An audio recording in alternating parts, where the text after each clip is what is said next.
welcome to Wolf-N-Shorty Reviews.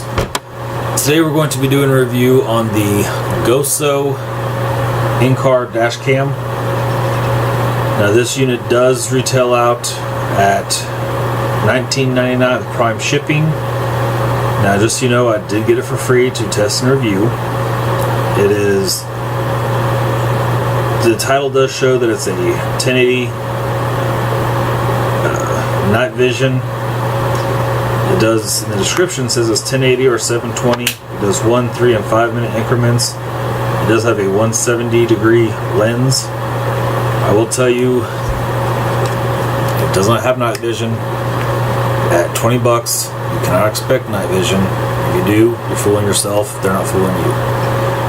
These are all made in Asia. They make up the description. That may be what they call night vision. Even if these are infrared little lights systems, it's not going to give you anything, especially an interior mounted. If you have an IR system, all you're going to see is those reflected off the glass. So this does not have true night vision, but it is a basic in-car camera. The concept of it having 1080 or 720, I'd be pushing that it's probably way exaggerated. This isn't quite as bad as some I've seen, but it's obviously not what I'd consider high definition.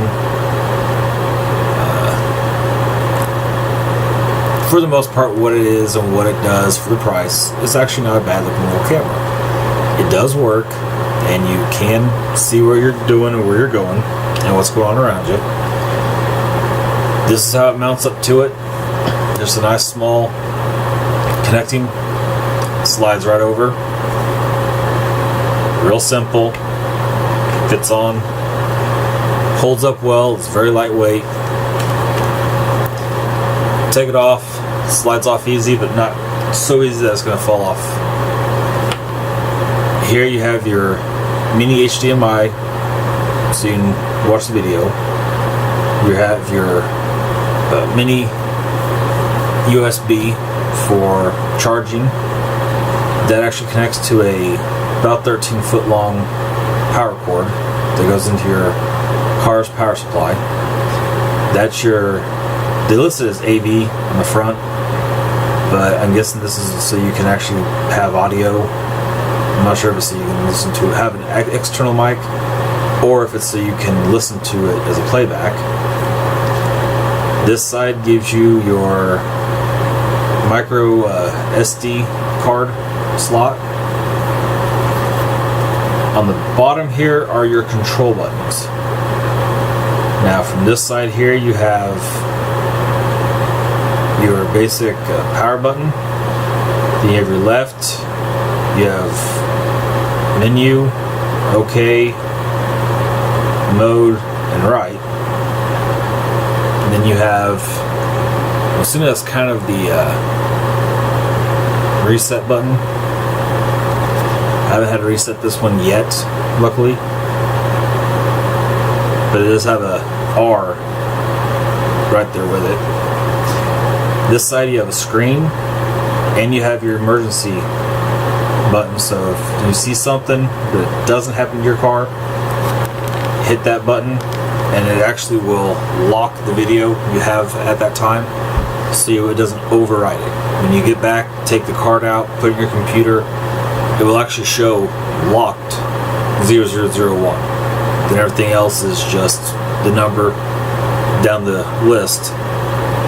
This way you know which one was locked. It's either going to be you mounted it with it turned on, and the process of doing that is enough to activate the G sensor in it, and it thought there was an accident or something that needed to lock, so it locked that video. You hit the brakes hard, somebody bumped it, or somebody hit your vehicle, it'll actually lock the video, so you won't override it. You can't easily delete it until you get into your computer and you highlight it and delete. And this way you know which ones are specific to take a look at. Now, I have been in contact with the company, and I did mention to them that one issue is the quality of the night vision. I was using this in a small vehicle, not the greatest headlights, and it was almost impossible to see at night. You could see the stop signs, you could see the lights, or the lines on the road, but you really couldn't see anything else. And that's when they told me straight up, that doesn't have night vision. It's in the title. They've left it there because that's the title of the device, but they don't touch on it anywhere else because it's not true night vision. None of them are. They were straight up with me. That's just how this setup is. That's how they're all done. I did have Shorty take it out in her car, run it at night. It does work better with better headlights. If you have good quality headlights, you will be able to see in front of your vehicle. You can see the lines on the road just fine. You can see other vehicles coming at you. So what it does offer, if you have good vehicle or good headlights for a budget camera, it's not too bad. Now your quality of video is not going to be 1080 or 720 per se, but it does show you what's around you. It shows vehicles. It seems to be a lot dimmer than I would expect. I mean, most of my videos are overcast, but it looks like it's almost dusk when it's daytime with it being overcast. So it's almost like the camera is reducing the light, like exposure is set lower to allow for better quality during bright sunlight. Maybe that's why the nighttime is so bad, is because it's preset too low. I haven't been able to make a change to where it looks better or runs better day or night. But for $20, I mean, you can't really expect $400 worth of quality out of $20. If you do, then you're in the wrong market. If you just need a basic camera, basically if you live in a town that has good street lights, or you do mostly daytime driving, you don't do a lot of nighttime, and you are on a budget, it's a great little camera. You don't need high quality, high definition. Most of what you're going to need is to be able to see the vehicle in front of you, see what they do, have proof if they cause an accident, or if you see an accident in front of you, and that's about it. If you can't quite make out license plates because your headlights aren't bright enough for the camera to pick them up if it's night, or your windshield's cracked or dirty and you can't get quality video, clean windshields are very important. So if you drive in the country and they get splattered, that will affect this.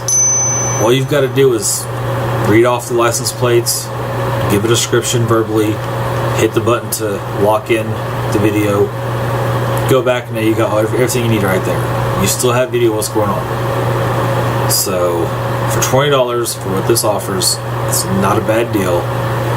I would recommend, if you're wanting higher quality, spend a bit more money. I've got other videos on here for other cameras that are higher quality, but you're going to spend more. Anywhere from twice to almost 3 times as much.